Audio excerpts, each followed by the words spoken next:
Good evening, and welcome to this Nursing Times webinar on enhancing your continence care skills. My name is Steve Ford, and I'm the editor of Nursing Times. To coincide with World Continence Week, taking place in June, we have created a series of 5 free webinars, which are supported by an educational grant from Essity. Designed to provide general nurses with accessible educational content, this series is designed to help you develop your practice and improve the quality of continence care delivered to patients. Across the series, our expert contributors will explore the following key principles of continence care: male incontinence, continence and transgender people, children with complex needs and transition to adult services, acute stroke and transition to community services, and how digital technologies can improve access and support the care of patients with continence problems. Each webinar will feature an expert nurse who will provide a clinical update on these important themes, followed by a question and answer session. In this webinar, we'll be exploring continence and transgender people with Laura Elsgood, a nurse and clinical consultant from Essity. Laura Mitter, who was scheduled to be speaking, will sadly no longer be taking part due to personal reasons. Thank you, and over to Laura.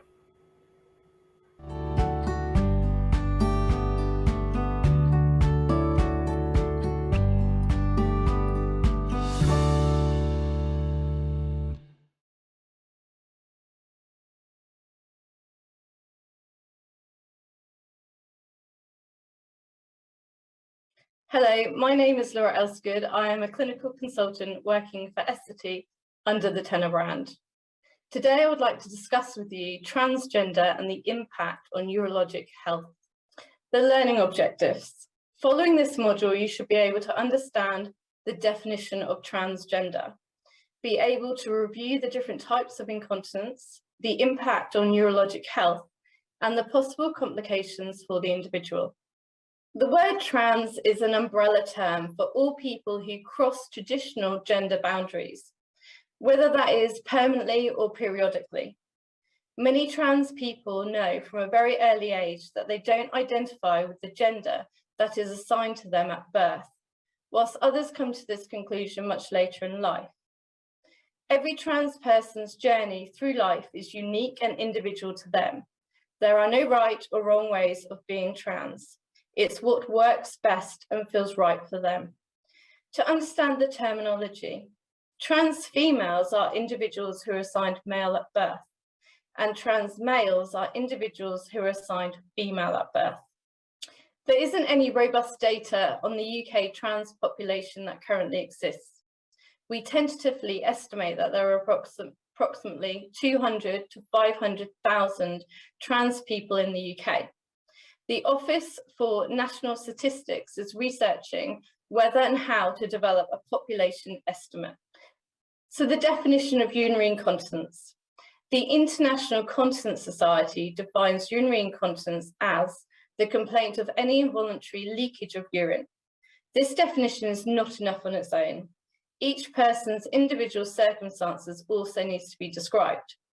This includes which type of urinary incontinence, how often it occurs, how much urine leakage there is, and when it occurs, and what the impact this has for their personal hygiene and quality of life for the individual.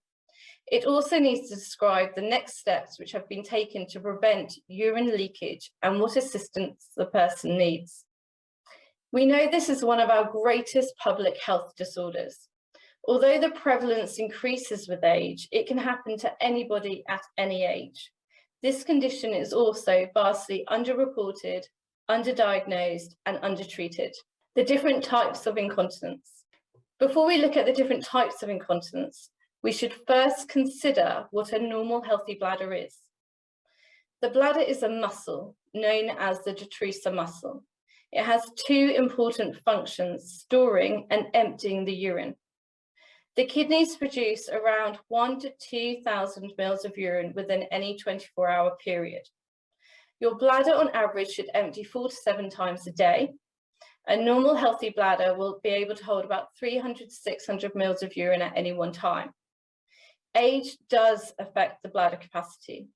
An elderly person's bladder may hold much less due to the changes associated with normal aging and decreased flexibility of the detrusor muscle.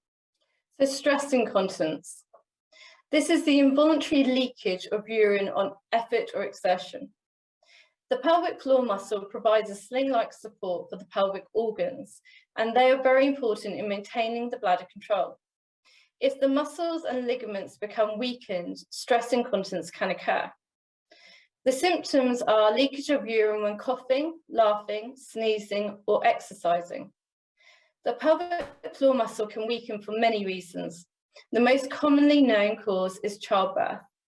Other causes are chronic cough, menopause, chronic constipation, and obesity.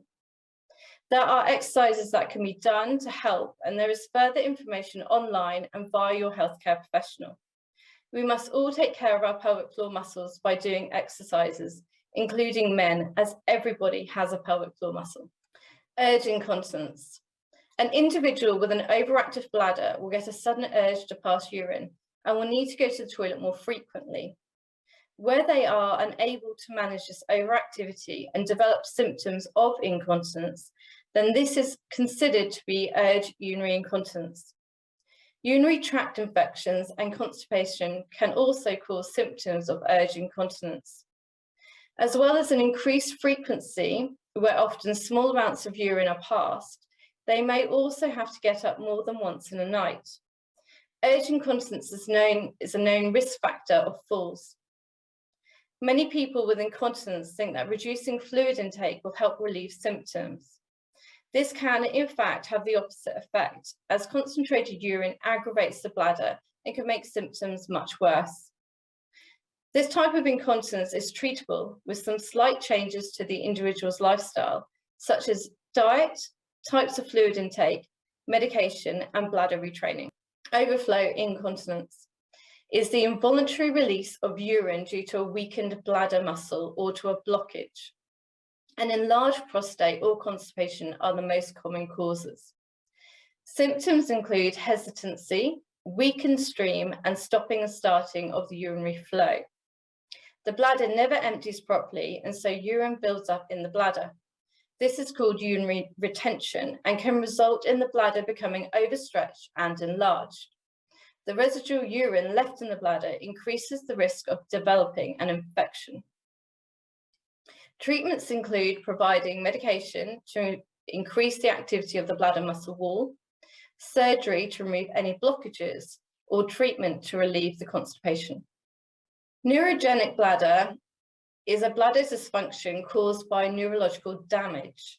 Often the messages from the brain to the bladder are interrupted. Individuals can experience symptoms of frequency, urgency, and retention. Although the urinary incontinence symptoms can be quite diverse, risk of urinary infections is very high. This can commonly be found with people who have suffered a stroke or that have Parkinson's, MS, dementia, and/or diabetes. Treatment options will depend on the underlying cause of the incontinence.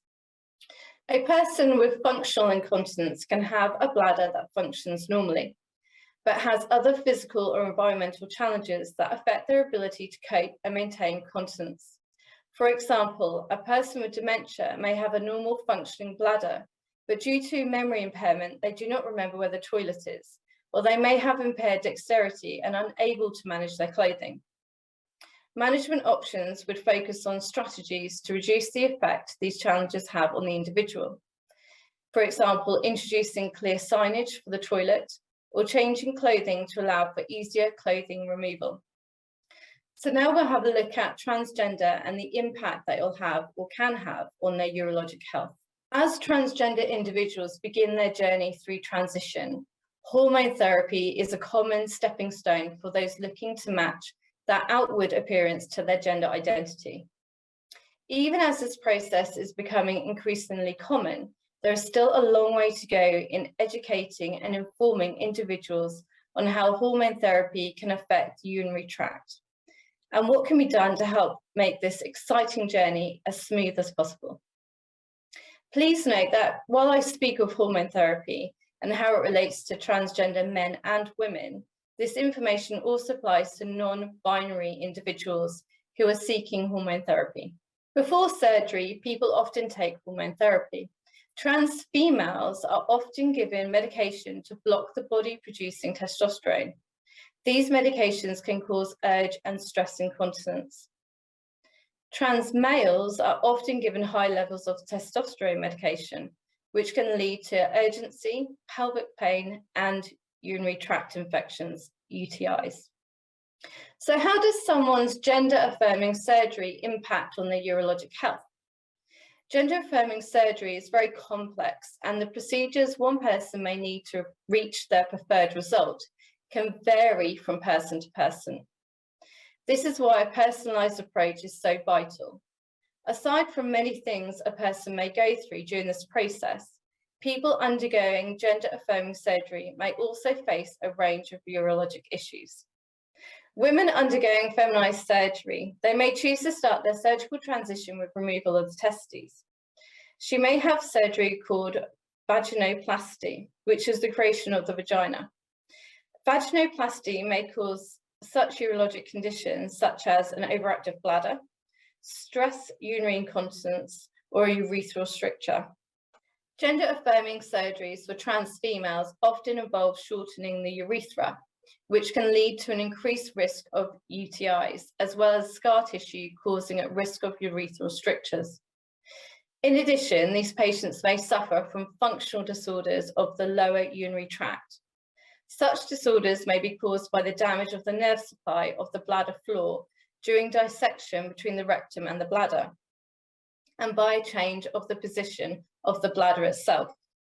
A dysfunctional bladder, for example, is an overactive bladder, stress, or urge urinary incontinence. This may occur after sex reassignment surgery. Often trans females will create ways of looking like their desired gender manually. One of these is known as tucking, where they will tuck and tape their penis through their legs to near their anus to create a smooth-like appearance of a female. Tucking with tape makes it incredibly difficult to urinate, as the tape must be removed and then redone each time. Because of this, many people will avoid using the bathroom until they get home, a practice that can result in increased UTIs or damage to the urinary tract for retention of urine. UTIs are also more likely because the opening to urethra is situated close to the anus. Dehydration. People may decrease their fluid intake in order to minimize trips to the bathroom while tucking. This increases the risk of dehydration and irritation to the bladder, as the urine is then concentrated. We would never advise withholding fluid, as concentrated urine will irritate the bladder and will give the patient the urge to urinate. We advise voiding before tucking, reduce the time of tucking, using a gaff as an alternative to tape, and taking days off from tucking. For trans males, here are two types of surgeries that can be performed to create a penis for the individual. As you can see on the slide, phalloplasty involves urethra to be lengthened, which can cause scar tissue, which will have an effect on the patient's urologic health. Let's look into this further onto the next slide. Issues from phalloplasty surgery include the development of urinary stenosis and fistulas, which can lead to UTIs and possibly the use for intermittent catheterization to keep the urethra intact. Possible urologic issues may include urethral stricture, leading to a problem with emptying the bladder, and urethral fistulas, which is an abnormal communication between the urethra and the skin. Other issues that could happen include recurrent UTIs, overactive bladder, and urine left over in urethra that slowly leaks out after completion of urination. While gender-affirming surgery may result in urologic issues, all of these conditions can be successfully treated after a proper discussion with a healthcare professional. Once this transformation has taken place, there are some simple toileting techniques that can be used. Use of an STP, which is a stand-to-pee device, helps to align with their gender. However, it can complicate using a male restroom with limited stools. Standing to void can cause high muscle tone of the pelvic floor muscle, which can lead to pelvic pain. dysfunctional voiding, constipation, and incontinence. As mentioned, ongoing pelvic floor exercises should be encouraged. So, helpful tips: staying hydrated. Drinking plenty of water can help maintain moisture levels in the body, working to combat vaginal dryness and the frequency of UTIs developing. Avoid perfume products. Bubble baths, soaps, powders, lubricants can actually increase vaginal dryness. Utilize natural lubricants such as vitamin E, coconut oil, and aloe vera are all natural lubricants that can help soothe the genital area. Probiotics. Many individuals find that probiotics help to relieve vaginal dryness. If the individual begins to experience pelvic pain or dysfunctional voiding, over or under urination, a pelvic floor physical therapist can be helpful in improving these symptoms. Even if the individual isn't experiencing these symptoms, regularly working with a therapist specially trained in pelvic floor can help resolve any issues, including painful intercourse, incontinence, sexual dysfunction, and many more. As a final note, it has been found that many transgender individuals do not seek assistance or information from their doctor on their urinary tract concerns, as they don't think there is anything that can be done to improve their urological symptoms. It is vital that healthcare providers screen for urinary concerns and bathroom access safety, as many transgender individuals hold the need to void secondary to fear of going to the restroom and being outed. This causes overall urinary bladder and even bowel dysfunction and dysfunctional voiding that again can lead to ongoing issues such as urge, stress, overflow incontinence, and incomplete bladder emptying. As with all patients, understanding is key to health, and it is vital to be proactive when having these conversations to ensure patients are getting the care that they need. These are the references from today's presentation.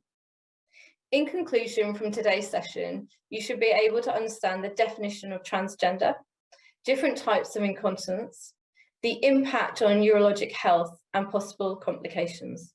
We really do value your feedback. Please take the time to complete this form. On the completion, this will give you the certificate that will go towards your CPD points. Thank you.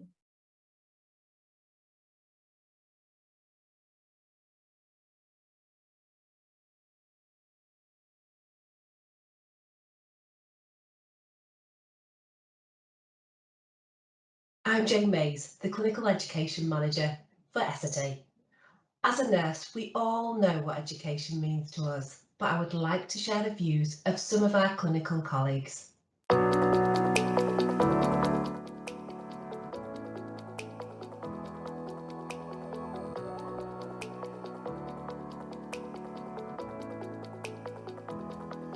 Education for me improves my competency and my confidence in my work.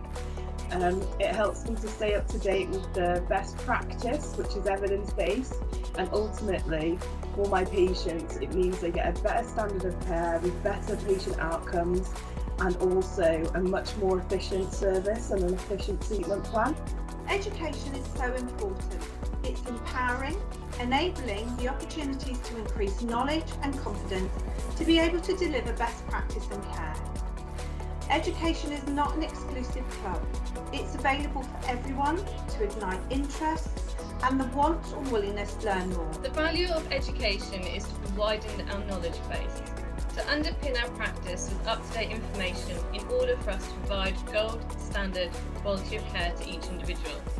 Without education, we wouldn't be able to achieve this.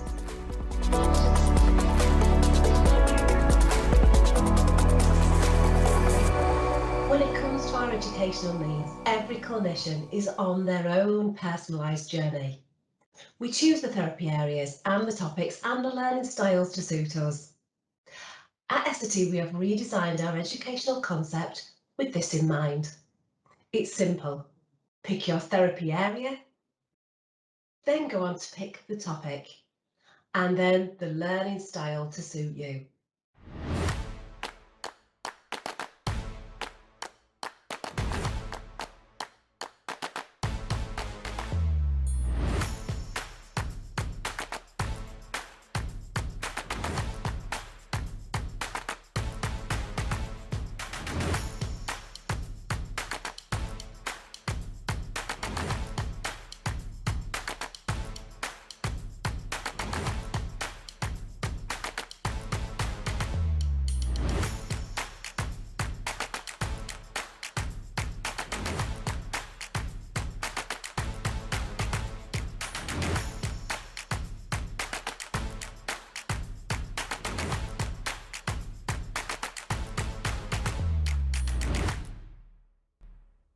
PATH really does help you personalise your educational journey, working together to achieve positive patient outcomes. All our educational modules are facilitated by clinical consultants. Our educational content is evidence-based. We have materials for all levels of healthcare professional. All our educational content is accredited. There may even be more than one path you wish to join with us.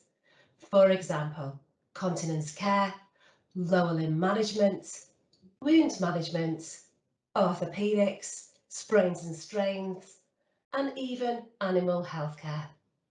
Please contact us to see how we can help with your educational journey through PATH.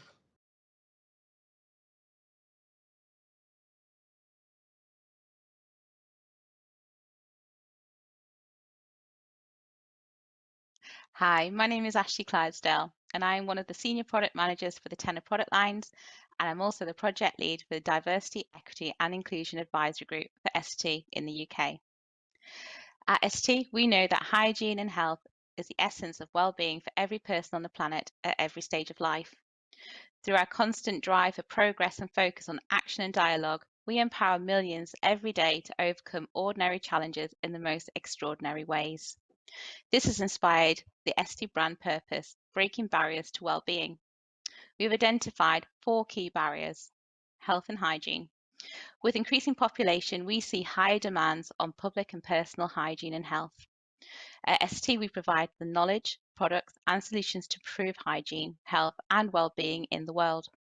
We work with partners to improve access to basic hygiene, clean water, soap, and basic sanitation, and educate in hand washing. We educate and innovate for improved products and solutions for people suffering from chronic wounds, lymphedema, and of course, incontinence. We take on the battle against antimicrobial resistance and drive collaboration, training, and solutions within healthcare. Greater understanding of each other. Through research, education, brand campaigns, and key partnerships, we drive a global dialogue to break barriers around hygiene and health and enable solutions to improve everyday lives.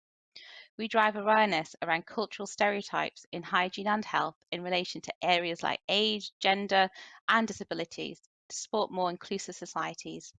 I'll talk shortly some more about some of the UK initiatives that we have running at the moment. Life-changing innovations. We adopt technology and drive digital transformation into hygiene and health to reach new levels of quality, experience, and effectiveness for individuals, professionals, and society. We innovate to increase product safety, enable more inclusive societies, reduce waste, and drive more sustainable solutions. Sustainability. Sustainability is an integrated part of our business. We work in ambition and support the UN Global Development Goals with science-based targets. We pursue goals beyond concern for reputation, such as energy efficiency, employee working conditions, water, waste management, and sustainable fibre sourcing. For example, we are the first to recycle hand paper towels to drive circularity, and we are the first to use wheat straw to produce quality tissue from alternative sources of raw materials. I wanted to highlight some of the great initiatives that we have running at the moment in the UK. We have supported the best practice statement address and incorporate skin tones and assessments of wounds. We consistently challenge the taboos related to health. We have won awards for the work we have done with Blood Normal, Viva La Vulva, and Wound Stories for the brands of Libraze and Bodyform. We've recently launched the Last Lonely Menopause campaign to get people talking more about the challenges and issues faced during the menopause, not just related to incontinence. The ITN Bladder Health Breaking Barriers campaign is another informative and positive news style programme about bladder health, which will educate, engage, and reduce stigma associated with incontinence. In the UK, we have taken one step further to set up the D&I advisory group. We are committed that irrespective of background, every employee can thrive in their careers at ST. We aim that ST employees have a sense of belonging, are treated with dignity and respect. They feel empowered to speak out, and they know they will be supported in doing so. So for further information on how ST are breaking barriers to wellbeing, please visit the highlighted booths in the Learning Zone section. Thank you for your time.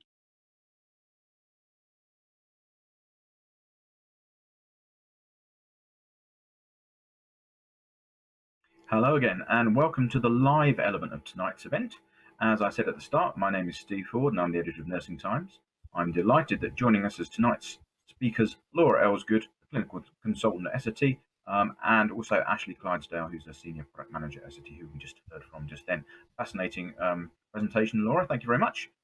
So, audience, now this is your chance to get any of your questions in on the care or treatment link to transgender people. So please get those in using the chat tab in Spot Card, and I'll ask them for you. And we've got around half an hour, so I've got a few sort of discussion points as well that I've been making along the way. So thank you very much again to Laura and Ashley for being with us.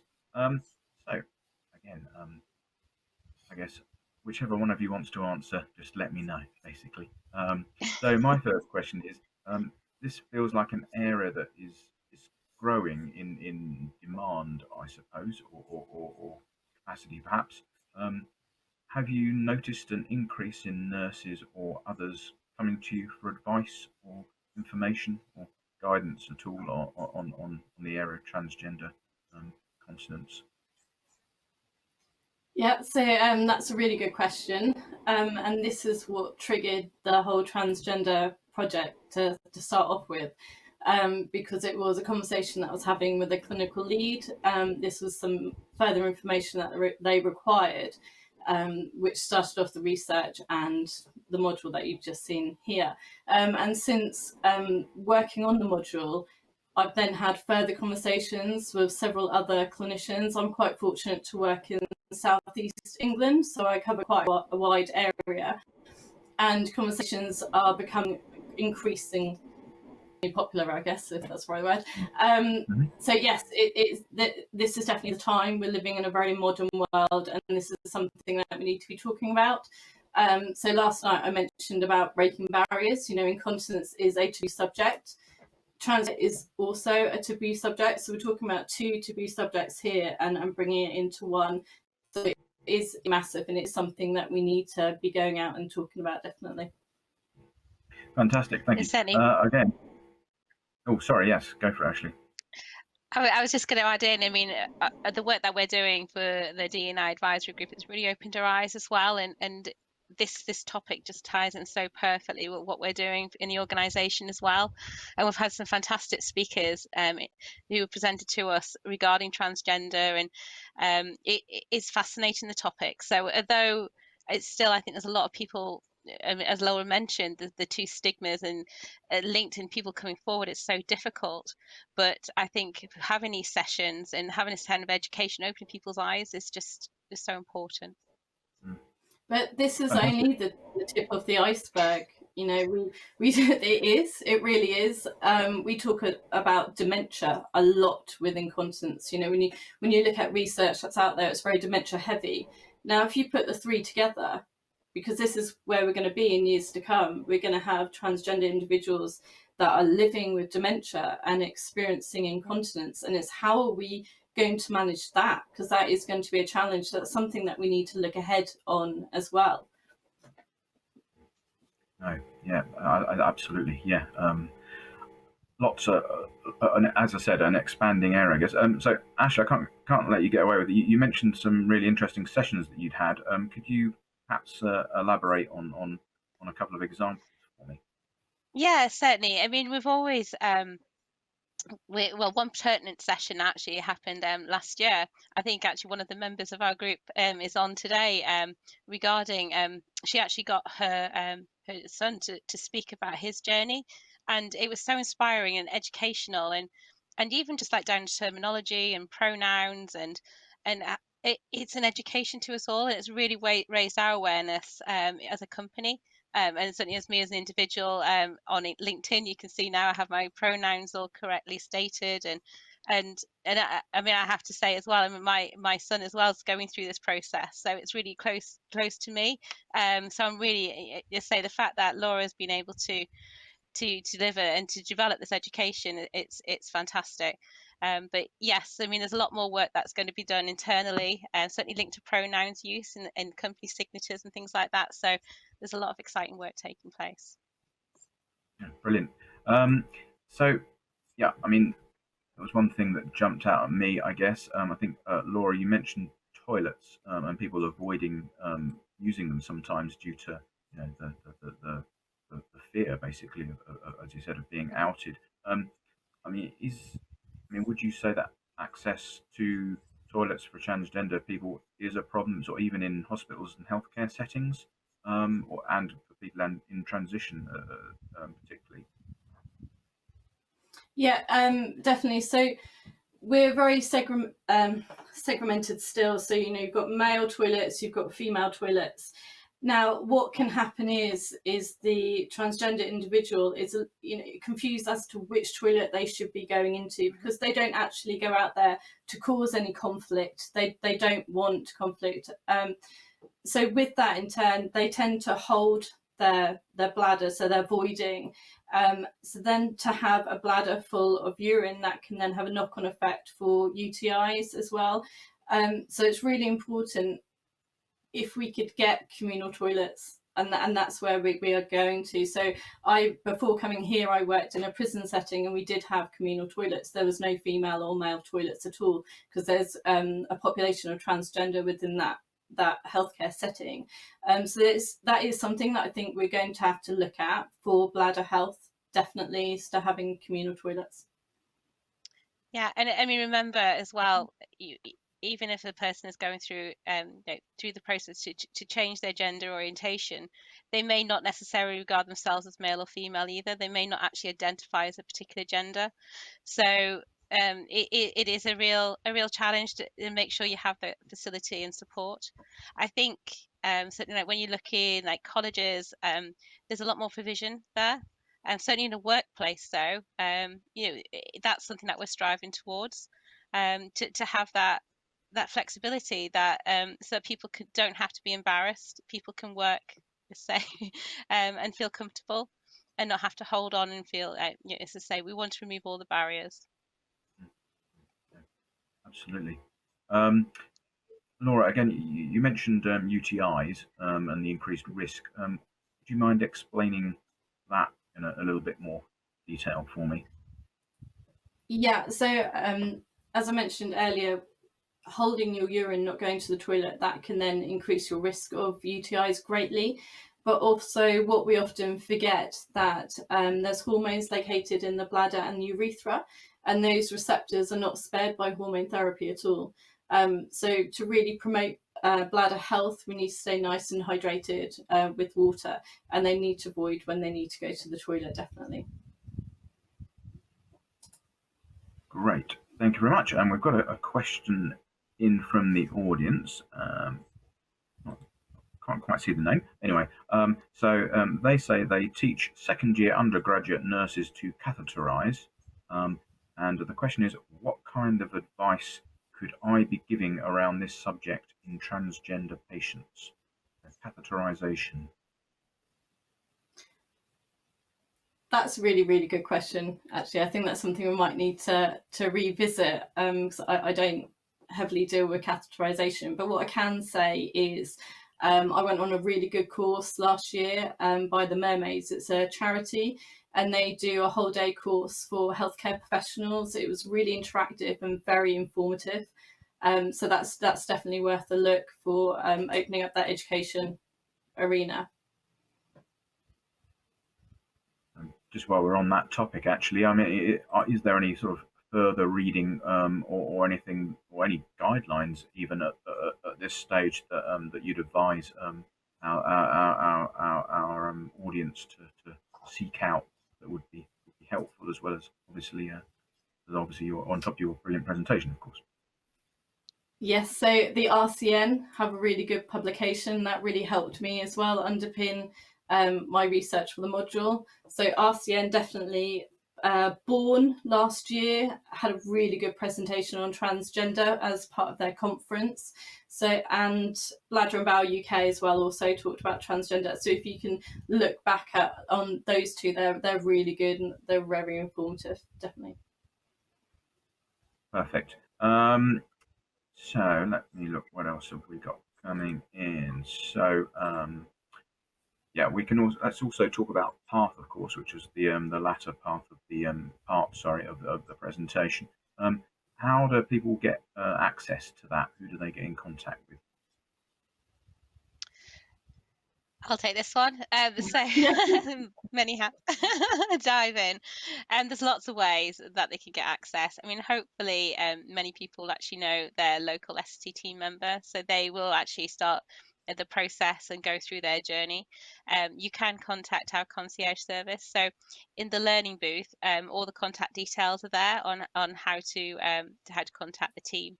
But essentially the team will go through the different learning styles, the different topics, and you can see from Jane's presentation, there's a whole cat therapy areas as well. There's so many different areas that will all, I mean, this is quite the nice thing about PATH, is that it all falls under the one umbrella.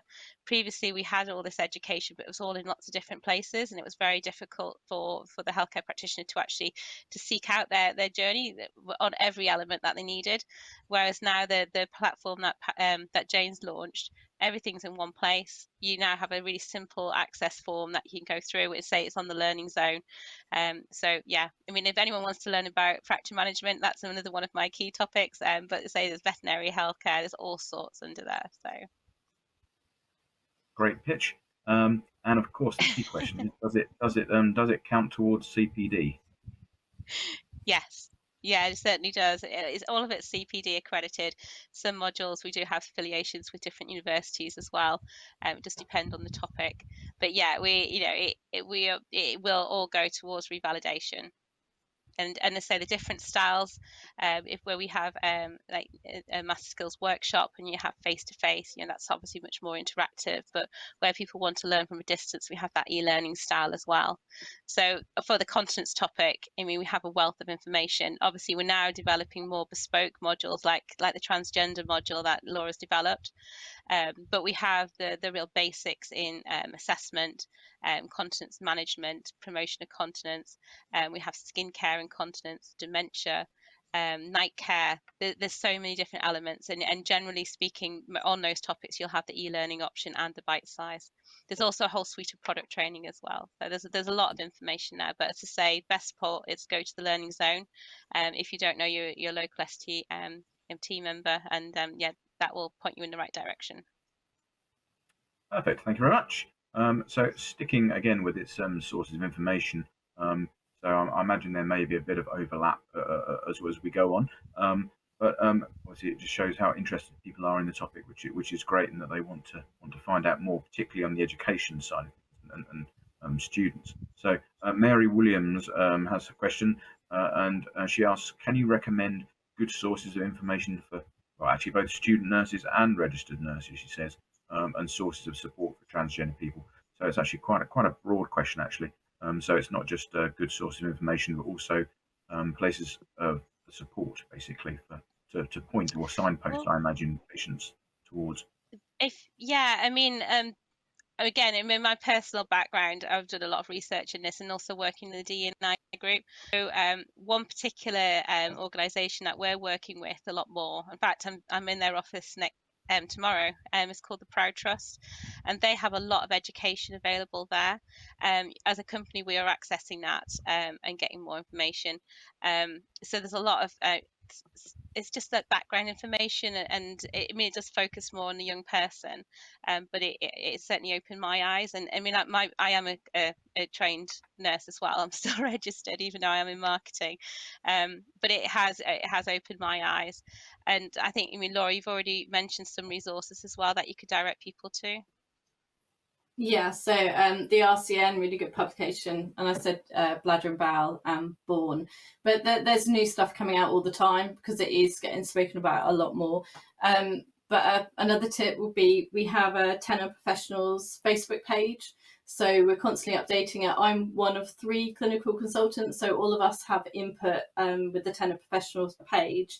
And as well, so that's on Facebook, and then we have our TENA Professional website as well, so there's information on there. So we're always building and adding to our collection.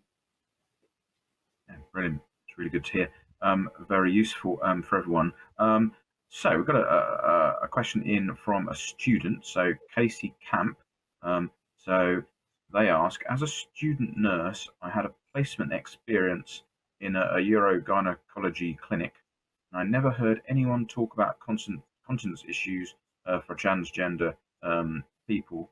Can you give a hypothetical example of a positive experience broaching or discussing the topic with a transgender patient? And so, yeah, quite a strong question. That can you give an example of a positive experience broaching or discussing the topic with a transgender patient? Yes, as part of my research, I reached out to a few transgender individuals that were experiencing issues regarding their continence, and one of the lovely ladies told me a story about how she kept going back. So this is a trans female, kept going back to the GP because she had recurring UTIs and it just wasn't getting resolved. So each time you'd be treated, then get a UTI and keep going backwards forwards.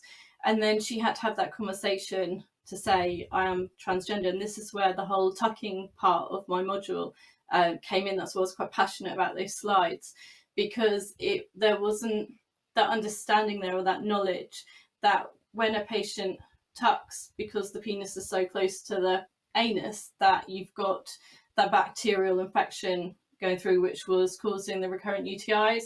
So as a positive out of that, I'd say what I was trying to do within my presentation was try to educate of things that you may come up against. So you just got to think at the wider picture, think outside the box. You know, transgender is getting out there. More people are feeling more confident to be able to express their sexuality and their gender that they wish to be. So this is something that we need to open our eyes at. So if someone is coming in, just as an example, with recurrent UTIs, that is a conversation that will need to be had, but obviously in a very delicate way. Brilliant. Well, thank you for tackling that question. That was not an easy one. So you mentioned slides. We've had a lot of people asking where they can get hold of your slides from. Is that presumably they're quite easy to access, apart from obviously rewatching this presentation? Yeah. So yeah, I mean, obviously. Oh, go on, you do it, Laura. Okay. You know, we've stepped in tonight. Laura Mittia is the expert. She was meant to be presenting her side. So we've stepped in. So this is almost like a taster. This is what we provide at Essity. So as part, if you know, of our if we work with you, if we have a relationship with you as a continence service, you've got open to all suite of the information and the modules. Ashley, correct me if I'm wrong, that this won't be put out to the public domain. Is that correct? I think that's correct. Yeah. Yeah. So you've had the taster, and I'm sure with the Nesting Times that there was last year, you've got the webcast that you'll be able to watch back, so you could watch it over and over and again. But I don't think you'll be able to have the actual slide deck unless you're working with us and using the Tenor brand. Yeah, I mean, obviously this will be part of PATH, definitely, and we do have the bite-sized module as well. So where you want actually the clinician to do that, to deliver this for you, like likes of Laura as bespoke, then that would be available as well. So it was lovely because we're literally showcasing the module. This is our launch in a way. So thank you, Steve, for letting us do it. Because literally, I think it was hot off the press at the end of last week. So it was just fortunate, all tied in. But yeah, it will be part of our PATH offering. But just to add, you know, at the very beginning, I explained how this came to life. You know, it was a conversation with a clinician. So if there is any topic that you require further information on, please let us know, because we can work on that and we can provide you that education. Because I appreciate, you know, you're busy, you're working, you don't always have that time to pull resources together. So please let us know and we can put that together for you. That's great, thank you. And yeah, obviously it was all planned. It wasn't coincidence, of course. But yeah, absolutely. Okay, so we've got a few more questions to get through, but not too many. Again, this is another one from me. So it was such a rich presentation. I just wondered if Laura, you could just very quickly just summarize for us again the particular issues that you see most often in transgender people, or the problems that particularly come up that people should be aware of? Oh, I feel like I've covered this. Yeah, you probably have. Okay. I think it's the conversations, it's coming forward, it's the understanding on what hormone therapy can do, how it can have a knock-on effect to the bladder, especially spirolactolone as well, that is given as a hormone to some patients.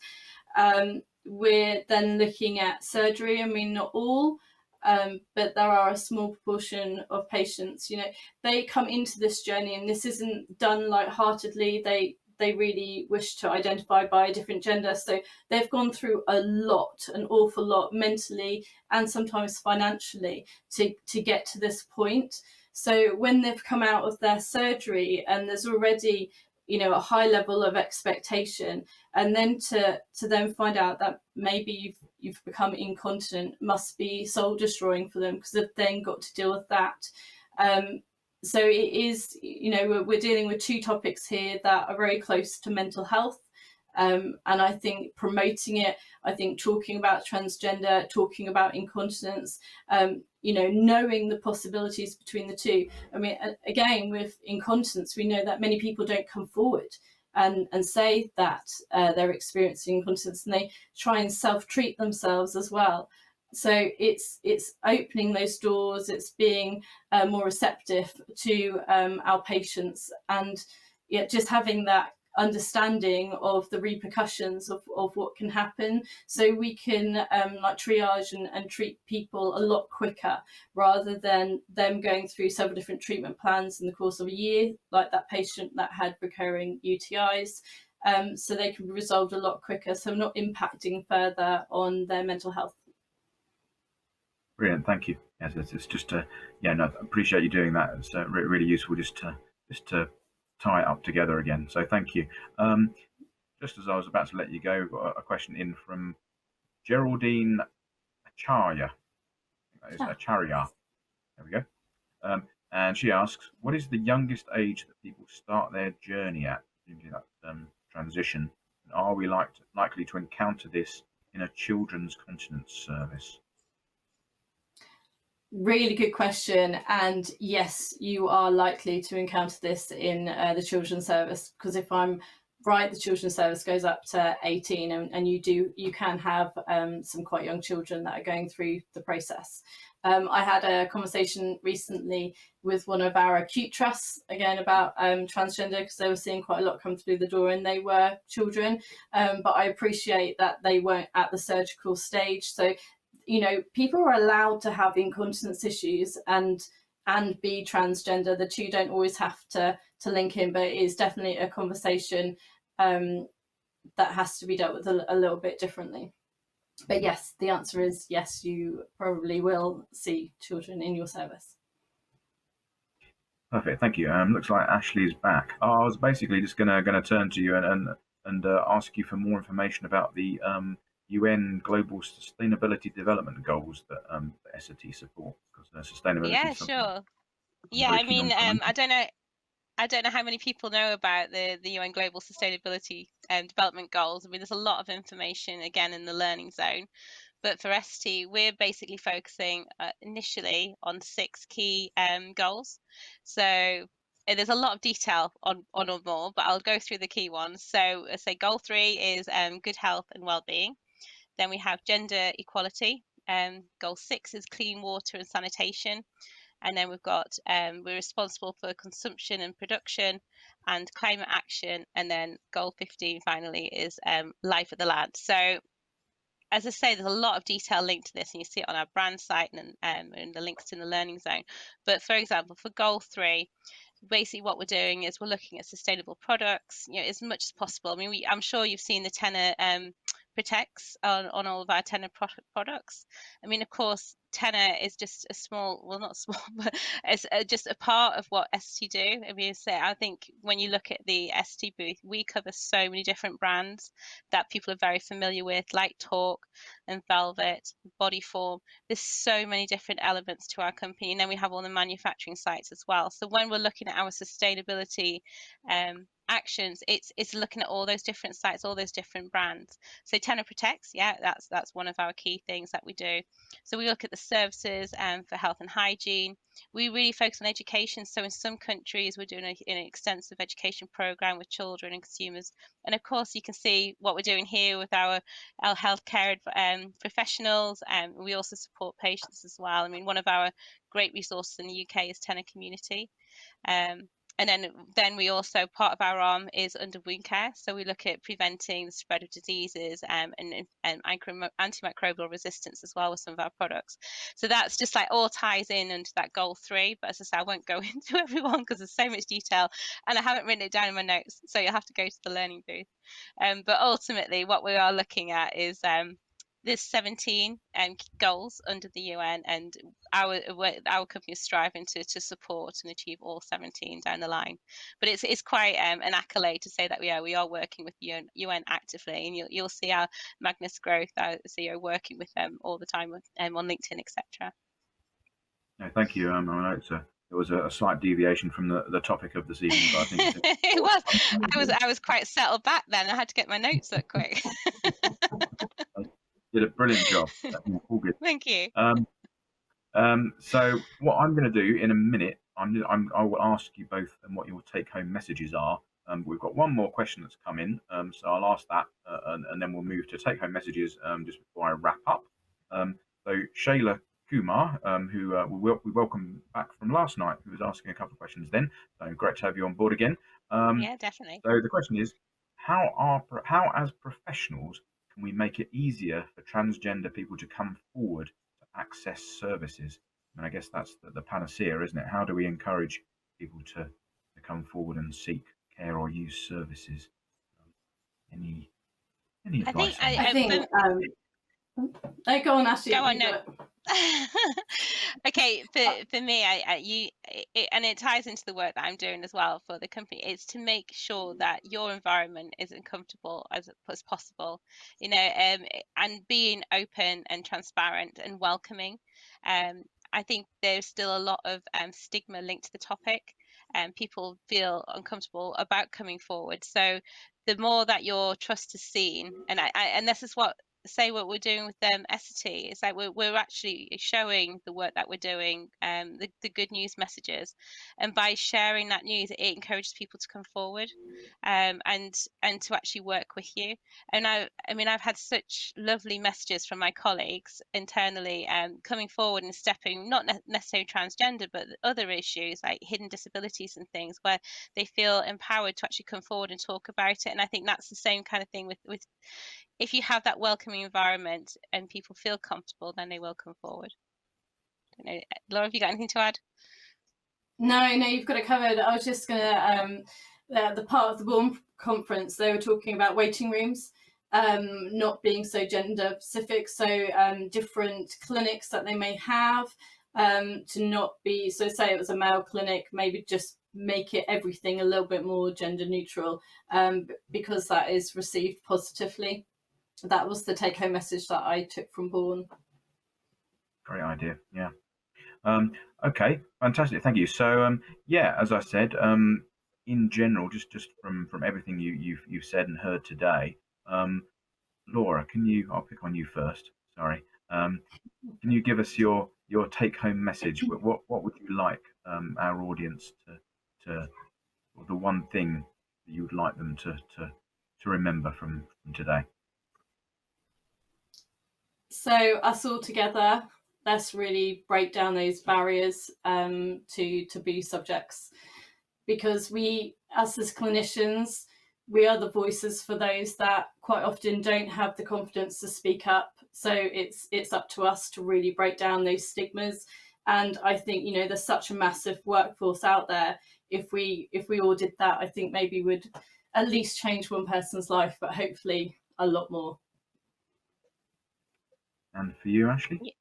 Yeah, I mean, I would just add to that. If you think, I mean, I think continence nurses are a special breed as well, in the fact that, you know, continence had a taboo over it. It's almost regarded as that Cinderella topic that no one wants to talk about.